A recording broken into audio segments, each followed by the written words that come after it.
চাচা আপনি কি আগে মৌচাক দেখছিলেন? চাক থেকে মধু খাইছিলেন? মৌচাক তো মেলা দেখছি। আজকে প্রথম অভিজ্ঞতা নাকি এই যে খামারি হিসেবে? বাইস্তের সাথে আজকে আসলাম। ছোট ভাই চাক থেকে কখনো মধু খাইছিলা?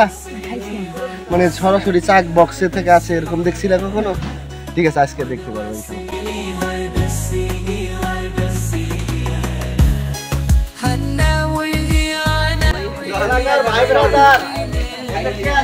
চাক খুঁজতে যাচ্ছি ভাগনা বাড়িতে। কিছুদিন আগে আমার বাসা থেকে ডিভিশন দিয়ে দিছিলাম, ইনশাআল্লাহ ওটা কি আছে, এদের সবার কি রকম রিজিক আছে। আজকে জুম্মার নামাজের পর আজকে বিশেষ একটা দিন না চলতেছে না, 12 রবিউল আউয়াল। আজকে চাকটা আমরা খুলে দেখবো, যদি ওইগুলোর কাছে আগালে আগালে ফুল হয়েছে, আকাশমণির ফুল ফুটছে।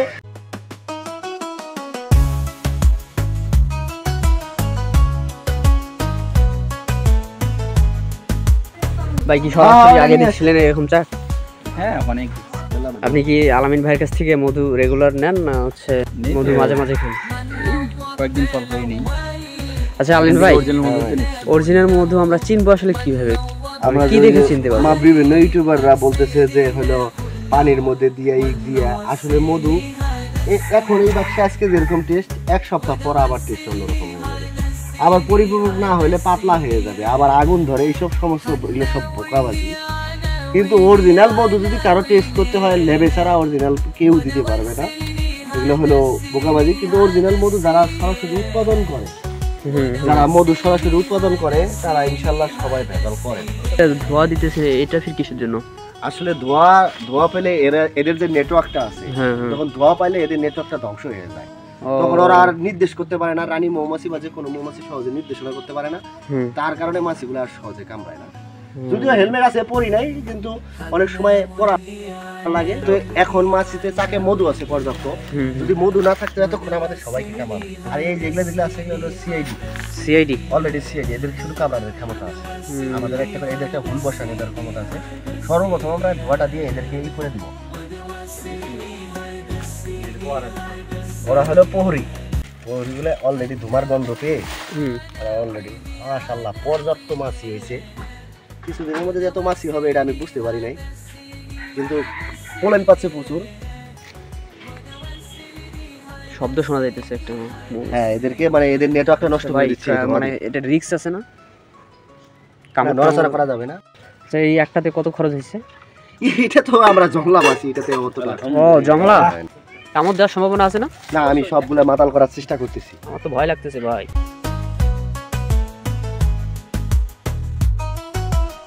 পর্যাপ্ত মধু আছে মাশাআল্লাহ। ভাই আপনি মধু কিসের সাথে খান? আমি কালো জিরা, রসুন, তারপরে বাদাম এগুলো মিক্স করে খাই।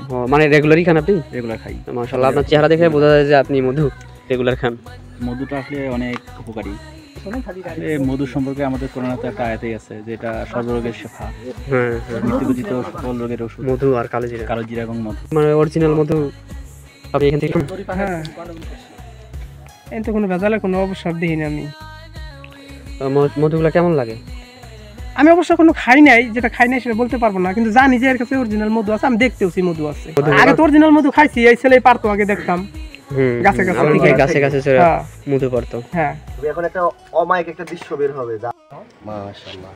এই মোল্লা চাক সহ খেয়ে আলা, মোল্লা খাও, সমস্যা নেই। চাক সহ এটা মাছি সহ সরিয়ে নেই, একটা সম্পূর্ণ পুরো ফ্রেমটাই মধু, এখানে কোনো ডিম লার বা কিছু নাই।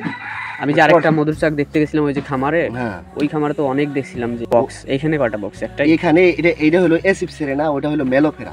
প্রিয় দর্শক, এখানে কিন্তু একটা রিস্কও আছে, যেটা দেখতে পেতেছি। সব মৌমাছি কিন্তু এক না। এই মৌমাছিগুলো আমার দেখেই ভয় লাগতেছে। এই মৌমাছিগুলো একটু ছোট টাইপের। দেখতে পাচ্ছ কি পরিমাণ মধু হয়েছে? দেখতে পাচ্ছ বাবু ভাই, দেখে যাও সবাই সবার সম্পদরে কত ভালোবাসে। দেখো, এই দেখো এখনই মুখে করে নিয়ে দৌড় পাড়া শুরু করে। হ্যাঁ, দৌড় পাড়তেছে যে এখান থেকে আমাদের মধু মানে মৌমাছি নিয়ে যাইতেছে। এই যে দেখো না মধুগুলা, ওই যে দেখো মাথা ঢুকিয়ে দিছে। তুমি ভাই দেখো এখনই মধু নিয়ে যাওয়া শুরু করছে। হ্যাঁ, এগুলো পিওর মধু। কিন্তু একটা মানুষ যদি 150 গ্রাম পর্যন্ত খায়, শরীর গরম যাবে। আপনারা যদি প্রতিদিনই এইরকম অভিজ্ঞতা, এই মধুর অরিজিনাল মধু খাওয়ার অভিজ্ঞতা নিতে চান, অবশ্যই আলামিন ভাইয়ের সাথে যোগাযোগ করতে হবে। কি বলো তুমি? অবশ্যই। মধুটা কিন্তু একদম শরীর গরম করে দিয়েছে একদম। এই মধুটা আমি এবার টেস্ট করে দেখবো। টেস্ট করে আমার ভাই কি ভাবে ভাই তো কাজ পারে সেই রকম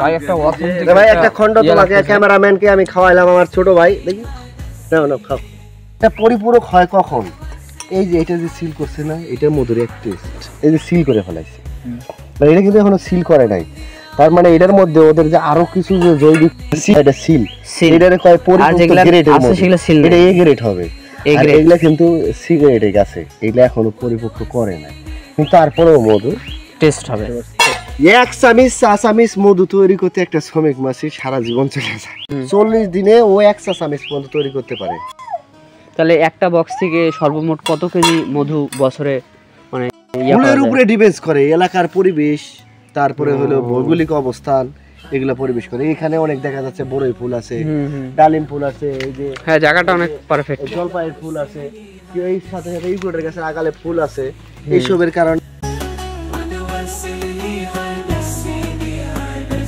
সর্বপ্রথম আমি বিসমিল্লাহ বলে আমাদের ভাইরে এক খন্ড আমি খাওয়াই দিচ্ছি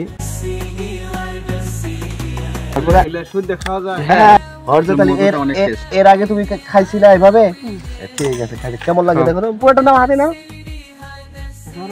গরম আছে না মধু তো অনেক গরম হ্যাঁ মানে অরিজিনাল মধু গরম হবে মুখে দিলে গরম লাগবে একটু খিলে দাও চাচারে খিলে দাও ঠিক আছে একটু বিসমিল্লাহ ধরে দেখেন তো কেমন লাগে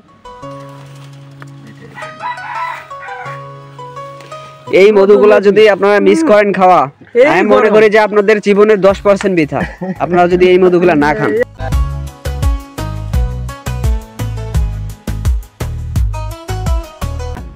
দেখেন তো কেমন লাগে এরপরে আসছে আমাদের রমজান এই ওর বাচ্চা নিয়ে আসছে হ্যাঁ আগে রমজানকে আগে দেই হ্যাঁ তারপরে বাচ্চা